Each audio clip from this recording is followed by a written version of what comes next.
I guess it was a good year for Bitcoin. It's still up a lot from its lows. But setting aside 2019, what do you think is the key thing that you're most excited or looking forward to in 2020? So for 2020, I'd say the main thing that I'm excited about is to see this kind of vertical construction era play out. So over the past few years, we've really had something that's dominated by what I'd call the ICO and horizontal competition era, which was, hey, people finally acknowledging that these open, public, permissionless blockchains are really the real driver of innovation here. It's not these private enterprise blockchains that people toyed with from kind of 2014 to 2016. And so blockchain, not Bitcoin, is officially dead. That one was officially dead, and then people said, okay, I recognize the power of these open, public, permissionless networks, and they started to launch new ones. They said, hey, okay, if Bitcoin was the 1.0, let's go ahead and launch 3.0 and 4.0 eras. Now, a lot of those blockchains have started to hit the market, and they're not attracting a lot of developer attention. So I think investor and developer momentum has really shifted back towards, hey, let's build on the things that are working. So let's go build on top of Bitcoin. Let's go build on top of Ethereum. And I think as people build up the stack of those protocols, we're going to see more and more useful applications and services that are built on top of them. And that's what I'm excited about looking forward.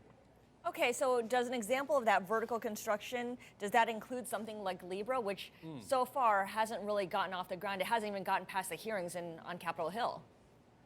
So, it remains to be seen exactly what form Libra will take when it launches, but I'd qualify that more in the horizontal competition era. Now, if there's anybody that's going to go and compete horizontally versus the chains that already exist, it's somebody like Facebook. So we'll see. Jury's still out on that one, but I would not say it falls in kind of the vertical construction camp. Spencer, key question. In May of 2020, the block reward for miners is going to get cut in half. And some people think that the diminished pace of new Bitcoin issuance mintage is going to lead to a big surge in price. And others say it's priced in because everybody's known it since the day that Bitcoin was created. Which side are you on? I guess I'm somewhere in between. Look, it's absolutely priced in the truest sense of there are no risk-free returns to be had here. So in that sense, 100% priced in. Will price rise around the time of the halving? That's a little bit of a more nuanced question. So I think there's two kind of really important factors to consider here. One is that the halving kind of represents this Schelling point, right? A natural point of convergence for capital that's on the sidelines and is interested in an allocation towards Bitcoin. So, there is a significant sum of capital that's in that kind of position today. And a couple data points there are, we run a survey about every 18 months, surveys more than 2,000 American adults. One of the things that we ask is, kind of questioning their conviction in the future of Bitcoin. So we ask them, to what extent do you agree or disagree with the statement that most people, so more than 50%, will be using Bitcoin within the next 10 years?